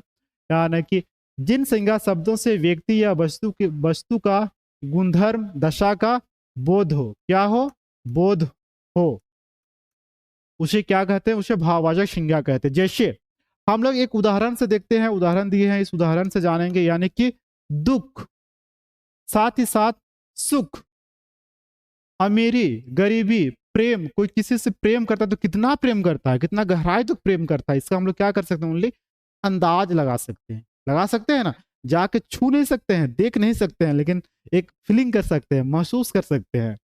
साथ ही साथ अच्छा, ये अच्छा है, बुरा है, साथ ही साथ अपनापन, मिठास, बचपना, स्वभाव, दर्द, जवानी आदि। ये किस में आता है, तो ये आपका आता है भाववाचक संज्ञा में। किस में आता है, भाववाचक संज्ञा। चलिए हम लोग क्या क्या देखें, पहला में व्यक्तिवाचक, सेकंड में जातिवाचक, और तीसरा में कौन सा है, भाववाचक। और इसी व्यक्तिवाचक से ही टूट करके क्या क्या बनता है, द्रव्यवाचक और समूहवाचक बनता है ना। तब क्या हो जाएगा, 5 कंप्लीट हो जाएगा, होगा। तो इसके बाद हम लोग यही पुनः थोड़ा सा रिटर्न आते हैं किसके तरफ, यानी कि जातिवाचक की तरफ से। और जातिवाचक की तरफ से ही क्या होता है, 2 बनता है ना। कौन कौन सा 2 बनता है भाई, तो एक है आपका द्रव्यवाचक और एक समूहवाचक। तो विशेष में लिखिएगा, भाववाचक संज्ञा शब्द हमेशा एक वचन में होता है। क्या लिखना है, विशेष में। और विशेष कहने का मतलब क्या होता है, नोट, यानी कि भाववाचक संज्ञा हमेशा एक वचन में होता है। क्या लिखना है, तो भाववाचक संज्ञा। चलिए भाववाचक संज्ञा, भाववाचक संज्ञा, संज्ञा हमेशा क्या लिखना है, ये हमेशा एक वचन में होता है। किस में होता है, तो ये हमेशा एक वचन में होता है। ये क्या होता है, तो एक वचन में होता है। कौन सा, यानी कि भाववाचक संज्ञा क्या होता है कि ये हमेशा एक वचन में होता है। इसका हम लोग बहुवचन नहीं बना सकते। जैसे कि प्रेम हुआ, जवानी हुआ, दर्द हुआ, ये सब का क्या हम लोग बहुवचन बना सकते हैं, कभी नहीं, कदापि नहीं बना सकते हैं। यानी कि ये किस में होता है, एक वचन में होता है। इसलिए हमने क्या लिखा है यहाँ पे, नोट लिखा है। नोट में लिखा है कि भाववाचक संज्ञा हमेशा किस में होता है, एक वचन में होता है। चलिए अब देखिए, जातिवाचक संज्ञा के 2 भेद होते हैं, वही हम बताए थे। यानी कि क्या क्या हम लोग पढ़े, पहला में हम लोग पढ़े व्यक्तिवाचक, क्या पढ़े, यानी कि व्यक्तिवाचक कंप्लीट किए। सेकेंड नंबर पे हम लोग क्या किए थे, जातिवाचक, जातिवाचक भी क्या किए थे, कंप्लीट किए थे। और तीसरा नंबर पे कौन सा है हम लोग का, तो तीसरा पे आपका है भाववाचक। कौन सा है, तो तीसरा में हम लोग का है भाववाचक, था ना। और इसी जातिवाचक का कितना भेद है, तो 2 भेद है। और 2 भेद में कौन कौन सा है, तो पहला में आपका है द्रव्यवाचक। कौन सा है, तो द्रव्यवाचक है, द्रव्यवाचक संज्ञा, है ना। और द्रव्यवाचक के साथ साथ कौन सा है, समूहवाचक, ये समूहवाचक। इसी को हम लोग अभी पढ़ेंगे, किसको, द्रव्यवाचक को। और समूहवाचक को क्या करेंगे हम लोग, पढ़ेंगे अभी। चलिए तो सभी बच्चे लिखेंगे कि द्रव्यवाचक संज्ञा किसे कहते हैं, ठीक ना। पहला नंबर पे हम लोग क्या दिए हैं, द्रव्यवाचक। तो द्रव्यवाचक को ही सबसे पहले हम लोग पढ़ने का कोशिश करेंगे, ठीक। चलिए, यानी कि तीसरा हो गया, ये चौथा में लिखना है ना। चौथा में लिखना है द्रव्यवाचक। क्या लिखना है, द्रव्यवाचक संज्ञा। चलिए सभी बच्चे क्या करेंगे कि इसका परिभाषा लिखेंगे। और परिभाषा में क्या है, सबसे पहले परिभाषा जानेंगे। वे संज्ञा शब्द जो किसी द्रव्य पदार्थ का बोध कराते हैं, यानी कि वे संज्ञा शब्द, वे संज्ञा शब्द, यानी कि ऐसा नाम, यानी कि वे संज्ञा शब्द, शब्द जो क्या बोलता है कि किसी द्रव्य पदार्थ, किसी द्रव्य कहने का मतलब है कि तरल पदार्थ, वे संज्ञा शब्द जो किसी द्रव्य पदार्थ का, द्रव्य पदार्थ का बोध कराते हैं। क्या कराते हैं, बोध कराते हैं, यानी कि पहचान दिलाते हैं, बोध कराते हैं, बोध कराते हैं उसे, देखिए, उसे द्रव्यवाचक क्या कहा जाता है? तो उसे द्रव्यवाचक संज्ञा कहा जाता है, यानी कि उसे द्रव्यवाचक संज्ञा कहते हैं। उसे द्रव्यवाचक संज्ञा कहते हैं। थोड़ा सा इसका उदाहरण देंगे तो पूरा पूरा क्लियर हो जाएगा कि सर किसको कहते हैं, कैसे कहते हैं। इन तमाम चीज़ों को हम लोग क्या कर सकते हैं, दूर कर सकते हैं, एक उदाहरण से क्लियर करते हैं। जैसे चौथा नंबर का हम लोग संज्ञा पढ़ रहे हैं, चौथा में क्या लिखे हैं? द्रव्यवाचक को, द्रव्यवाचक का निर्माण कहाँ से होता है? जातिवाचक से। कहाँ से टूटता है? ये जातिवाचक संज्ञा से टूट के अलग होता है, यानी कि जातिवाचक से जो दो संज्ञा का निर्माण होता है, एक है आपका द्रव्यवाचक और एक क्या है? समूहवाचक। तो हम लोग द्रव्यवाचक का क्या देखे हैं? परिभाषा। परिभाषा क्या है? वे संज्ञा शब्द जो किसी द्रव्य पदार्थ का बोध कराते हैं उसे द्रव्यवाचक संज्ञा कहते हैं। उसे द्रव्यवाचक संज्ञा कहते हैं। जैसे में एक उदाहरण से इसको हम लोग जानने का कोशिश करेंगे कि इसका उदाहरण क्या क्या है, ठीक ना? तो लिखिए उदाहरण में, पानी, पेट्रोल। पानी आप लोग देखते हैं तरल में रहता है ना। पानी के साथ साथ पेट्रोल, अगर गाड़ी में आप लोग पेट्रोल, डीजल ये सब डालते हैं तो ये किस में आता है? ये आपका आता है आपका तरल पदार्थ में, यानी कि ये किस में आएगा? आपका द्रव्यवाचक में आएगा ना। साथ ही साथ लिखिए सोना चांदी। सोना चांदी दिखता है ठोस रूप, दिखता है ना, लेकिन इस सोना को क्या था? एक तरल पदार्थ में था। इसको क्या किया गया? इसको चेंज किया गया है ना। तो सोना हो गया, आपका चांदी हो गया, ये किस में आता है? गैस। जैसे कि आप लोग सीएनजी, एलपीजी, सीएनजी गैस का प्रयोग करते हैं, एलपीजी का करते हैं, ये किस में आता है? आपका तरल पदार्थ में आता है ना। तो अब कभी भी अगर ये बार बार पूछता है कि सोना चांदी ये किस में आता है? व्यक्तिवाचक, जातिवाचक, द्रव्यवाचक या फिर समूहवाचक में। तो कभी भी ऐसा उदाहरण देता है तो मिस्टेक नहीं करना है, यानी कि आपका सोना हो या फिर चांदी हो, ये किस में आता है? तो ये आपका सीधे आता है किस में? ये आपका आता है द्रव्य पदार्थ, द्रव्यवाचक में, यानी कि तरल पदार्थ में आता है ना। साथ ही साथ लिखिए दूध, ये बहुत बार पूछता है, दूध। साथ ही साथ लोहा। लोहा दिखने में काफी ठोस दिखता है ना। लोहा क्या करता है? काफी ठोस दिखता है, लेकिन ये ठोस आकार में आने से पहले, ठोस रूप में इसको परिवर्तन करने से पहले लोहा क्या रहता है? एक ये क्या रहता है? एक तरल पदार्थ रहता है, यानी कि द्रव्य अवस्था में रहता है ना। द्रव्य अवस्था के बाद इसको किस में चेंज किया जाता है? ठोस में चेंज किया जाता है। इसलिए अगर बहुत बार आयोग, यानी कि बहुत बार आप एग्जाम में देखिएगा, क्यों ना एसएससी का हो या फिर क्यों ना जीएसएससी का हो, अगर लोहा दे देता है, सोना दे देता है, चांदी देता है, तो लगता है भाई ये तो बहुत ठोस पदार्थ है, ये द्रव्य में कैसे आएगा? ये क्या होता है? पहले तरल अवस्था में रहता है, द्रव्य अवस्था में रहता है। गैस, गैस से आप लोग को लगता है कि गैस मतलब क्या होता है? हवा होता है, गैस होता है, यानी कि ये आप देखिएगा जो घर में आप लोग खाना बनाते हैं, ये तरल अवस्था में रहता है। सिलेंडर के अंदर एक पानी के रूप में वो है, ठीक ना, तो वो निकलता है गैस के रूप में, यानी कि गैस कैसा है? एक तरल पदार्थ है। आओ आओ, बैठो बैठो, बैठ सकते हो। सोना चांदी गैस दूध लोहा आदि, बैठो बैठो, ये किस में आता है आपका? तो द्रव्य, यानी कि द्रव्यवाचक संज्ञा में आता है, ठीक ना। इसको याद कर लेना। चलिए, इसी के साथ साथ हम लोग अंतिम पड़ाव कर पहुंचे हैं, यानी कि अंतिम देखा जाए तो लास्ट 5 रूप बताए थे, 5 रूप में से लिखिए लास्ट वाला, यानी कि समूहवाचक संज्ञा। किसका बात हो रहा है? समूहवाचक, यानी कि वे संज्ञा शब्द जो किसी समूह या समुदाय का बोध कराता है ना, उसको हम लोग क्या कहते हैं? समूहवाचक संज्ञा कहते हैं। चलिए, तो हम लोग अंतिम पड़ाव कर पहुंचे हैं और अंतिम में हम लोग देखेंगे 5वां नंबर पे, ठीक। और 5वां नंबर पे कौन सा है? समूहवाचक। कौन सा है? तो समूहवाचक संज्ञा। कौन सा है? समूहवाचक संज्ञा। कौन सा है? तो समूहवाचक संज्ञा। चलिए, सबसे पहले इसका सभी को क्या करेंगे कि परिभाषा लिखेंगे, और इसका परिभाषा हम बोल रहे हैं और सभी को लिखे परिभाषा में। परिभाषा क्या है? वे संज्ञा शब्द जो किसी समूह वो समुदाय का बोध कराते हैं, ठीक ना। वे संज्ञा शब्द, कैसा शब्द? वे संज्ञा शब्द, यानी कि एक ऐसा नाम, एक ऐसा संज्ञा शब्द, समूहवाचक संज्ञा, वे संज्ञा शब्द शब्द जो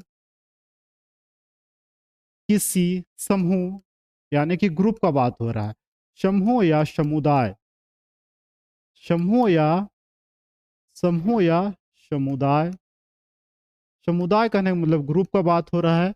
वे संज्ञा शब्द जो किसी समूह या समुदाय का बोध कराते हैं। क्या कराते हैं? बोध कराना, कराते हैं यानी कि पहचान दिलाते हैं ना उसी को, यानी कि बोध कराते हैं, बोध कराते हैं, बोध कराते हैं, उसे क्या कहते हैं? समूहवाचक संज्ञा। उसे क्या कहते हैं? तो उसे कहते हैं हम लोग समूहवाचक। क्या कहते हैं? उसे कहते हैं समूहवाचक संज्ञा कहते हैं। समूहवाचक संज्ञा कहते हैं। उदाहरण देते हैं तो पूरा क्लियर हो जाएगा। कहते हैं, जैसे में हम लोग जानेंगे कि भाई ये उदाहरण थोड़ा सा देखते हैं कि कौन कौन सा उदाहरण आता है इसमें से समूहवाचक में। किसमें? तो समूहवाचक में। चलिए, कोई देना सा चाहेंगे तो दे सकते हैं एक, जैसे कि सभा हुआ, सेना हुआ, ये सब आता है ना। सम्मेलन हुआ, मेला हुआ, सभा यानी कि बहुत भीड़ रहता है। मेला, मेला में बहुत भीड़ रहता है। अगर आप अभी एसएससी जीडी का तैयारी कर रहे हैं या तो फिर आप एक्साइज कांस्टेबल, उत्पाद सिपाही, अगर आपका एग्जाम निकल जाता है, आप पास हो जाते हैं, तो एक ग्रुप में रहेंगे, आपका एक बटालियन बनेगा। बटालियन दैट मीन्स कि एक नाम देखना, चार्ली, डेल्टा, इको, एक कंपनी बनता है ना। और ये कंपनी किस में रहता है? एक ग्रुप में रहता है। ग्रुप दैट मीन्स कि समूह में। इसी को क्या कहा जाता है? समूहवाचक संज्ञा। यानी कि वे संज्ञा शब्द जो किसी समूह या समुदाय का बोध कराते हैं उसे समूहवाचक संज्ञा कहते हैं। जैसे कि सभा हुआ यानी कि सम्मेलन। बैठो बैठो, अंदर बैठो। जिससे अगर आप वर्तमान समय में देखेंगे तो वर्तमान में आप लोग देखते होंगे कि जिस प्रकार अभी वर्तमान समय में अगर झारखंड का ही स्थिति देखा जाए तो झारखंड में अभी हमारे आए थे राहुल गांधी। राहुल गांधी किस में आए थे? तो हमारे जो है यानी कि मुख्यमंत्री हेमंत सोरेन का क्या था? शपथ ग्रहण था, 28 को था ना। और इस 28 तारीख को क्या हुआ था कि एक बहुत बड़ा सम्मेलन हुआ था, यानी कि एक बहुत ज्यादा भीड़ था ना, एक सभा था। इसको क्या कहा जा सकता है? हम लोग इसको सिंपल वर्ड में अगर साधारण भाषा में देखेंगे तो क्या कहेंगे? समुदाय में आता है, एक समूह था, यानी कि लोगों का बहुत सारा भीड़ था ना। तो इसको क्या कहेंगे हम लोग? जो परिभाषा है इसके हिसाब से क्या कहेंगे? समूहवाचक संज्ञा कहेंगे। ठीक। साथ ही साथ लिख लो दल, पुस्तकालय, यानी कि लाइब्रेरी का बात हो रहा है, वो भी किस में आएगा? वहाँ बहुत सारे बच्चे पढ़ते हैं ना। इसको क्या कहा जाता है? समूहवाचक संज्ञा कहा जाता है। यानी कि आदि बहुत सारा चीज आएगा। तो कभी भी आपका एग्जाम में आता है और बहुत सारे ग्रुप का बात होता है, यानी कि समूह का बात होता है, समुदाय का बात होता है, तो किसको चुनना है? तो समूहवाचक संज्ञा को चुनना है। जैसे कि परिभाषा, वे संज्ञा शब्द जो किसी समूह या समुदाय का बोध कराते हैं उसे क्या कहा जाता है? समूहवाचक संज्ञा कहा जाता है। जैसे कि सभा, सभा में बहुत सारे आदमियों का यानी कि लोगों का भीड़ होता है ना। सेम वैसा ही मेला, अगर आप मेला जाइएगा तो मेला में भी बहुत सारे लोगों का भीड़ होता है। सेना, कक्षा यानी कि क्लासरूम, क्लासरूम में बहुत सारे स्टूडेंट रहते हैं, लड़का लड़की सभी सारे, मतलब बहुत सारे स्टूडेंट रहते हैं। दल यानी कि ग्रुप का बात हो रहा है, आदि सभी कोई ना। यानी कि जो परिभाषा है, सबसे पहले परिभाषा को जानना है कि यानी कि जहां पे समूह का बात हो रहा है, समुदाय का बात हो रहा है, उसको क्या कहा जाता है? समूहवाचक संज्ञा कहा जाता है ना। तो चलिए आता है आपका राज्यपाल और प्रधानमंत्री। जो चीज बार बार एग्जाम पूछता है, क्या क्या? राज्यपाल और प्रधानमंत्री किस में आता है? चलिए आप लोग भी कोई भी बताइएगा। राज्यपाल और प्रधानमंत्री, हर एक राज्य में, एक स्टेट में राज्यपाल होता है ना। तो बताइए कि राज्यपाल किस में आता है? राज्यपाल जो है ये जातिवाचक है कि व्यक्तिवाचक है? साथ ही साथ प्रधानमंत्री, हर देश में एक क्या होता है? प्रधानमंत्री होता है। तो आप सभी को बताना है कि ये जातिवाचक में आता है कि व्यक्तिवाचक में आता है। चलिए, जातिवाचक, बहुत बढ़िया। क्या नाम है? मनीषा। हाँ, मनीषा का कहना है कि ये किस में आता है? तो ये आपका आता है जातिवाचक। किसमें आता है? जातिवाचक। और ये बिल्कुल सही जवाब दी है ये बच्ची, यानी कि जातिवाचक बिल्कुल सही है। और ये आयोग बार बार पूछता है कि राज्यपाल दे देगा, प्रधानमंत्री देगा। जेएसएससी का तो ये बहुत फेवरेट क्वेश्चन है। यानी कि झारखंड स्टाफ सिलेक्शन कमीशन ये हमेशा पूछता है कि प्रधानमंत्री हो गया, राज्यपाल हो गया, ये किस में आता है? व्यक्तिवाचक में आता है कि जातिवाचक में आता है कि समूहवाचक में आता है? यानी कि राज्यपाल कहने का मतलब कि सभी राज्यपालों का बात हो रहा है ना। क्यों ना असम का हो, क्यों ना मेघालय का हो, क्यों ना नागालैंड का हो, क्यों ना बिहार का हो, क्यों ना झारखंड का हो। यानी कि झारखंड के जितने भी पड़ोसी राज्य हैं, छत्तीसगढ़ हो या भी कहीं का भी हो, यानी कि संपूर्ण किसका बात हो रहा है? तो पूरे राज्यपाल का बात हो रहा है, पूरे प्रधानमंत्रियों का बात हो रहा है। तो ये किस में आता है? तो चलिए, यानी कि संपूर्ण किसका बात हो रहा है? जाति का बात हो रहा है, यानी कि जातिवाचक में आएगा। और समूह यानी कि भीड़ को कहा जाता है। चलिए एक बार बस थोड़ा सा हम क्या कर देते हैं, इसको रिपीट कर देते हैं। बैटरी डाउन हो जा रहा है।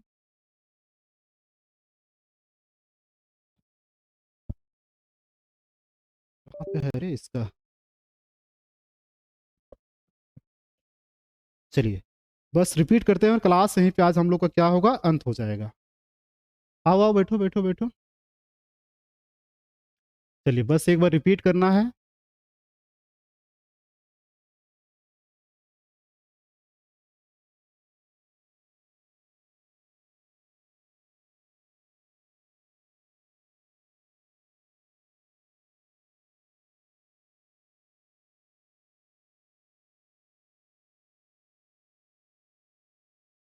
चलिए, हाँ, यहीं से देख रहे थे हम लोग, संज्ञा के बारे में पढ़ रहे थे कि संज्ञा किसे कहते हैं ना। उत्पाद सिपाही को देखते हुए, झारखंड पुलिस को देखते हुए, या तो फिर क्यों ना क्षेत्रीय कार्यकर्ता हो, इसी को देखते हुए, यानी कि संज्ञा का शाब्दिक अर्थ हम यही बताए थे स्टार्टिंग टाइम में कि ये अर्थ होता है सम्यक ज्ञान, यानी कि समधन ज्ञान, दो ही सबसे मिलकर के ये बना है। संज्ञा कहने का मतलब क्या होता है, एक व्यक्ति यानी कि नाम, और नाम कहने का मतलब कि पहचान। जैसे कि क्या नाम है, मनीषा। जैसे ही मनीषा का नाम मेरे, तुरंत हमारा माइंड पिक करता है ना, यानी कि किसी के नाम को ही क्या कहा जाता है, संज्ञा कहा जाता है, यानी कि पहचान। और संज्ञा का मूल रूप कितना है, दो है। एक क्या है, दृश्य, एक अदृश्य। यानी कि दृश्य कहने का मतलब क्या होता है, वास्तविक, जिसको हम लोग क्या कर सकते हैं, देख सकते हैं। और अदृश्य कहने का मतलब क्या होता है, अवास्तविक, यानी कि ये मूल रूप है, वास्तविक रूप देखा जाए, जिसको मूल कहने का मतलब जड़, जो जड़ होता है, जो मूल रूप है, उसको क्या कितना है, दो, एक दृश्य, अदृश्य। दृश्य कहने का मतलब जिसको हम लोग देख सकते हैं, व्यक्ति, स्थान, वस्तु, यानी कि व्यक्ति को देख सकते हैं, जैसे कि राम।